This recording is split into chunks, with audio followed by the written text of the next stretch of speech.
Well, that did not last long. So today is Friday the 25th of October, and tonight at 10 p.m. I have a 54-mile trial run from Glasgow to Edinburgh. This week has been pretty relaxed as a way of preparing me for this. The focus has been on carbohydrates, rest, recovery and mobilisation. I did have a lower body session on Monday, which I will put just here.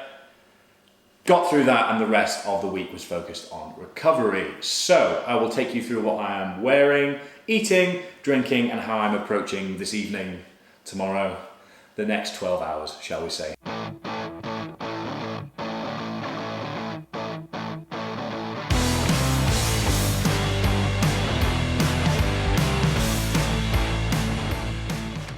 Right, so we're in Scotland, which means that we are freezing. So starting off with base layer, then long sleeve t-shirt, wintry, not quite snow jacket, but semi-waterproof and as warm as I can get away with without overheating. Thermal bottoms, shorts on top just to maintain some dignity in Glasgow and not get battered. Compression socks, and the trainers that have got me through most of my miles this year. Buff to keep my neck and chin warm, chins plural maybe after that pizza. Gloves, head torch, and very, very good beanie. I like this thing. So this will be my saviour today. Plus this for safety, and this for, well, it's basically a bullying alarm, I'm not going to lie to you. So if I pull this out here, it makes a deafeningly loud noise. Oh my god, I can't grab it. This bit here. So if I pull this out, it will either A, deafen you, or B, scare you off so that I can carry on with my run. So I'm covering all bases here. I should mention that the stretch between Glasgow and Edinburgh on the canal is questionable at the best of times, but at 3 in the morning, I'm not saying I'm going to run into trouble, but there's a higher chance that it might find me, shall we say. So hence the bullying alarm and the big high-vis vest, just to clear that up. So, in the way of nutrition, we are working off the premise that I will need 60 grams of carbohydrate every hour, and I am accounting for about 8 to 10 hours of work. So that brings the total requirements that I have to...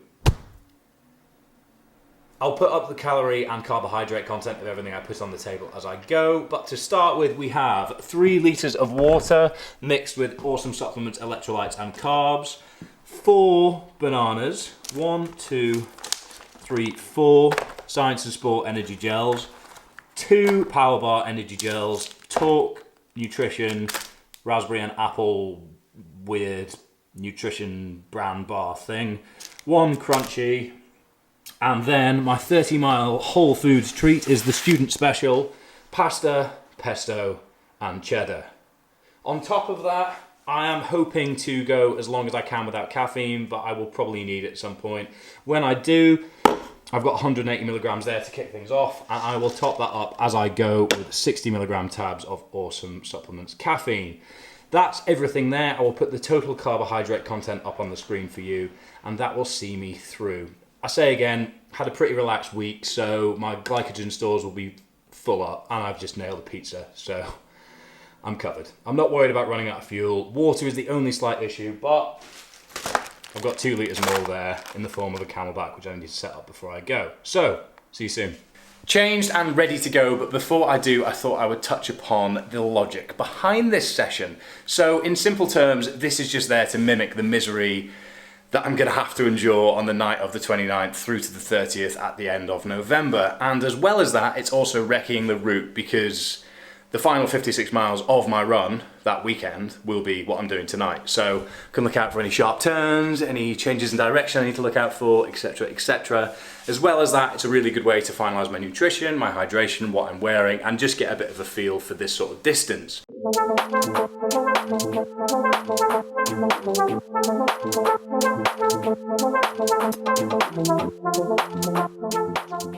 Welcome to Glasgow. So after a pretty miserable 44 minutes on the train, I am in George Square about to head off. 3 minutes before I'm away. Update you every 10 miles or so, 10 kilometers, something like that. I'll figure it out as I go. If there's anything of note, I'll keep you updated, but I think it's time I got cracking. Okay, first 10 kilometers done. Just stopped for some electrolytes and carbs and a banana. The time is 11:05. Feeling pretty good. feeling pretty good. The only thing that I failed to realise is the fact that I'm carrying about 7.5 kilos worth of kit and water in my bag. So this is a weighted run, but it's going to get lighter and lighter and lighter the closer I get to Edinburgh. So hopefully I'll get speedier and speedier and speedier. So see you in 10 kilometres time. 20 kilometres in and still feeling pretty sharp, although I will admit the bag is starting to feel really heavy. Neck's a bit stiff, traps are feeling a bit worn out, and there's this strange toss-up between running out of water and my bag being lighter, in that I've got 4 litres of water to last me until God knows whatever time, but the more water that I drink, the lighter my bag will become, so I need to be careful. There's a fine balancing act here. It's much more pleasant being in these sections where I can see, rather than the lonely, dark sections along the canal. And there's been a few occasions where there's been green eyes of foxes and deers and things, which has just been a bit disconcerting. Not seen any humans yet though, which is good and bad. Good because they can be distracting, bad because I feel very alone. So, see you in 10 kilometres time. Okay, just over 35 kilometres in, a couple miles short of Falkirk. Feeling it now. The bag is starting to destroy me. It's just not something I'd really considered before this. It changes the weight distribution, it changes the biomechanics, and it's just making everything much harder than it otherwise should be. So I'm not having a good time. It's cold as well. Whenever I stop for more than a minute or so, because I've sweated through my thermal, my temperature's just dropped. So gets the Falkirk wheel, hopefully that beautiful sight will pick me up. Okay, so just over 30 miles in after a pretty, I mean it wasn't that dramatic, but it felt dramatic, run around Falkirk, because the Falkirk wheel's closed, which means you can't get across to the other side of the Union Canal, which means I've had to come through the town centre, and I've spent ages trying to find a way back on.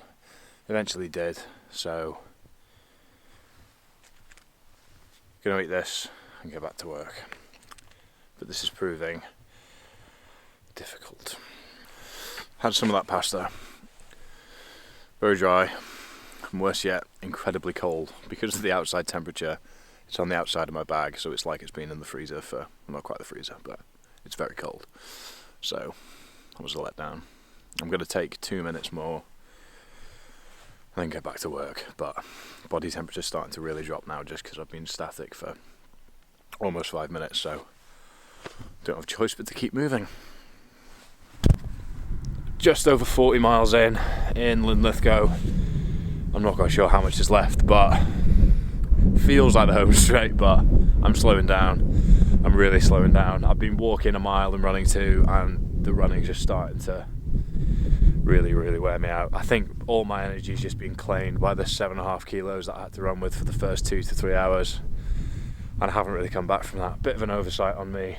Not going to film anything else until I'm back in Edinburgh, whatever time that might be, so I will see you shortly.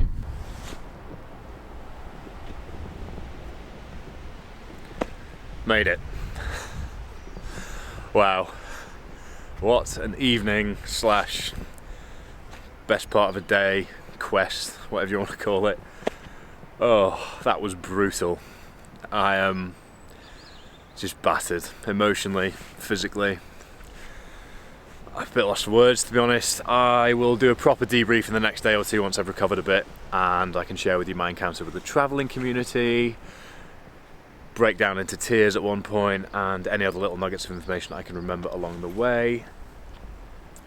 I've got a lot to say, so I'll share it with you once I'm feeling a bit better. Annoyingly, gonna miss the rugby. I was hoping I could just soldier on through and catch kick-off at 9 in the morning, but I'm going to bed. Well, Sunday afternoon, and I'm starting to almost feel human again. Got through a full night's sleep last night, about 10 to 11 hours, I think. Saturday daytime, I didn't sleep well. I think I got about 4.5 hours, but it was interrupted. Didn't feel like I was in deep sleep at all, and I did try and watch the rugby on Saturday morning, but fell asleep after the first try. So had that on in the background, and hadn't consciously made the decision to go to sleep, so I think that affected me a little bit. Consumed an unholy amount of calories in the past 24 hours or so. A lot of pizza, alarming amount of pizza in fact, and feeling pretty good for it. Hamstrings are tight, calves are tight, hip flexors are pretty pissed off. But where I'm feeling it the most is my neck and my lower back, which I will touch on why that is very shortly. So I'm going to run through what went badly, what went well, the things that I've learned from the experience as a whole, and just give a bit of a general overview of how it felt and what it was like. So I will kick things off by telling you what went badly. So the first thing to note is the fact that I was completely self-supported, which, as I've already mentioned from the running footage itself, meant that I had a lot of weight to carry. And as I've mentioned in my training runs and in previous videos, carrying weight on your back with a backpack completely changes the biomechanics of the way you run. So this meant for the first 20 or so miles, I had about 7.5 kilos slowly dropping down. But I think the first 20 miles, I only got down to about 5 kilos. So I'm still running with extra body weight on my back. And as a result of that, my core, my traps and my lower back are working so much harder than they otherwise would be, which just sapped me of so much energy. And it really pissed me off that I was feeling it as much as I was so early on, which then put me in a bit of a negative headspace, and I was wondering how on earth I was going to get through the rest of this if this was how bad I felt at this stage. Bit of an oversight on my behalf, but something to learn from, definitely. Second thing to note is just how disconnected from other human beings I felt, and it was a weird sense of loneliness and isolation. I was completely on my own and didn't see another soul on the path from Glasgow all the way until I got to... I can't remember what the town was called. It was just before Falkirk, and I had to cross a road on the canal and saw a few human beings there. But with the head torch on, all I could see in front of me was the light from the head torch. And other than that, it was just pure darkness all around me, other than the few bits and bobs of eyes from foxes and deers and things, which was even more disconcerting because Halloween's on Thursday, so I was terrified. But it felt like I was in a dark tunnel, like I was in an MRI scan running on a treadmill. It was just a combination of two terrible things. So I was in pain, running through this literal pain cave, and time was just moving so slowly whilst I was in that sense of mind, which again, coupled with how pissed off I was about the bag situation, started to wear away at me internally and just made things much worse than they otherwise would have been. So I'm confident that when I've got support runners and support for the event itself, I will be in a much better place, because there are a few stages along the run where I had a bit of a wobbly, I wasn't happy, and all it would have taken was someone saying, keep going, you're doing well, here's some water for you, and I would have been in a much better place. So something to learn from, and I'm glad that I've experienced the misery of that, because I know that it can only be better next time round. Number 3, I was as best prepared as I could be for the weather given the forecast, but what I didn't account for was the fact that once I'd sweated into my base layer, that moisture would then become really cold when I stopped. So whenever I sat down to have a drink or eat something, because I obviously had to take my bag off to access anything, I'd have to stop. And even if I took a minute to a minute and a half to have a drink, just collect my thoughts, have a gel, banana, whatever it might have been, as I set off for the next 5-10 minutes, I was just really cold from the base layer upwards, which then, once my heart rate was back up and I got moving again, was fine, but it was just really uncomfortable and annoying. So having a support card that I can sit in to eat and drink, or just some sort of shelter along the way, will be massively helpful and will do wonders for me up here, because I just didn't like the fact that I felt so exposed and alone. Number 4, I had a little bit of an oversight again with my route planning. So for those of you that might not know, as you come from Glasgow through to Edinburgh, there is a crossing in the middle called Falkirk, which connects the two canals by the Falkirk Wheel, which, as it's a tourist attraction, is funnily enough not open at 4 in the morning. So when I came to that, I had to continue along the canal that I was on into Falkirk itself, rather than crossing over onto the Union Canal, which takes you through to Edinburgh, which meant that I had to find my way back to the canal from Falkirk itself, which Google Maps wasn't very helpful with. There was no one around to ask, funnily enough, so I ended up doing the whole trip from Falkirk to Linlithgow, tracking as closely as I could to where I thought the canal would be, but never found it until Linlithgow. So that whole stretch, I was just really unhappy, really pissed off, because it was just a small disruption and a small change of plan that I had to account for that just really knocked me for 6, and I was already in a bad headspace. And it meant that when I got to Linlithgow, which is point number 5, I sat down at the side of the road and just burst into tears, because I was just so negatively affected by everything that was going on. I'd had to change my planning. I was really cold whenever I had to stop, which meant that if I ever wanted to stop and just collect my thoughts, it was a bad decision. And it just all got too much, to be honest. I just sat there and thought, I'm incapable of doing this. I'm incapable of everything that I've set out to do, and feelings of inadequacy just became really, really intense. Self-doubt set in. I actually phoned a taxi company, not expecting them to pick up the phone. They did, hung up straight away because I didn't want to give myself the option of quitting. And once I'd gone through that little emotional experience, I stood up, I was cold, made sure I had a drink, and kept on going, because that little emotional outburst was all I needed to sort of reset and take stock and move on again. But it was hard. It was really hard. The whole thing was emotional from start to finish, and that was the point that it just got too much. And I was just tired at the end of the day as well. I mean, it was the early hours of the morning, and I hadn't adjusted my sleeping pattern for this at all, and I'd put off caffeine as long as I could. So exhaustion set in, and I burst into tears. But lots to learn from it, and it will be better off next time. Number 6, my brief encounter with some members of the travelling community. So I hate to inform you that this is not as dramatic or exciting as some of you may have hoped. A lot of you have been very interested in how this all unfolded, but it's a part of the story and a part of the experience. So I came out of a section of the canal onto an area that was lit and thought, I'll take a seat over there, because there's some steel girders that were low enough that they take the pressure off my legs, but high enough that I wouldn't need to squat to sit back up and use any energy doing so, if that makes sense. There was some commotion, just some noise behind me, but it sounded like it was in the distance, some chickens squawking, or whatever sound they make. And then, about 45 degrees from me, I saw 2 guys just pass a fence about 25 yards away. Didn't think anything of it, but they were the first human beings I'd seen in a while. Did, in the back of my mind, wonder why they were kicking about at 4 in the morning. And then 2 guys came round the corner with very thick Irish/Scottish accents, told me, not as polite as this, but told me to go away. You can use your imagination as to what they actually said, and asked what I was doing there. So I politely explained that I was running from Glasgow to Edinburgh, and then quickly acknowledged that that does sound like a lie, but why would I be dressed like this otherwise? They didn't care what I had to say, they just told me to get moving, otherwise bad things would happen, was the impression that I got.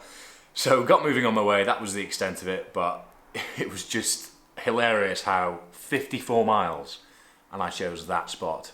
So, what went well?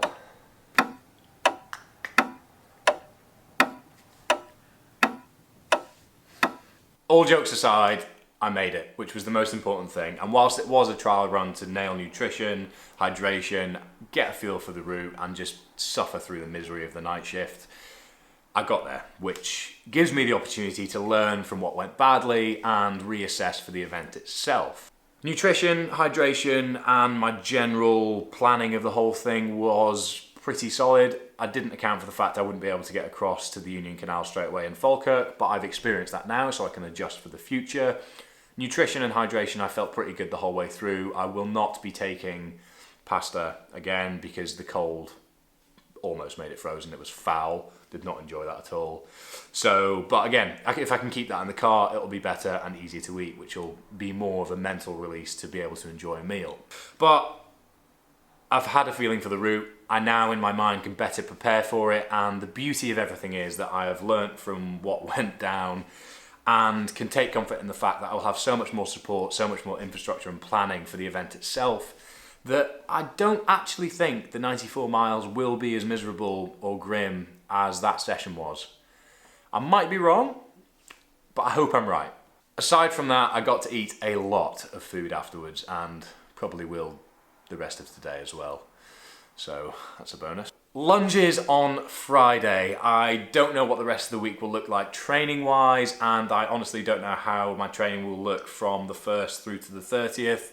That's up to Johnny to figure out, but I'm feeling good about everything, to be honest. I've learnt a lot, and I've gone through a really, really miserable session, which will set me up better so that other things feel less miserable, which is a pretty sadistic way to look at things, but that's the reason I train without headphones. That's the reason I try to do most of my training on my own, just because the harder I can make my training, the easier the event will seem, or at least the more tricks I'll have up my sleeve when it comes to relief or mental relief for the event itself, if that makes sense. So thank you very much for watching. I really do hope you've enjoyed this video and got a bit of an insight into the whole experience. If you have enjoyed it, please make sure you do give it a thumbs up and that you have subscribed below. I'm hoping to be as detailed as I can throughout the whole month, so you are best subscribing to be able to follow along. Other than that, thanks again for watching, and I will see you towards the end of the week.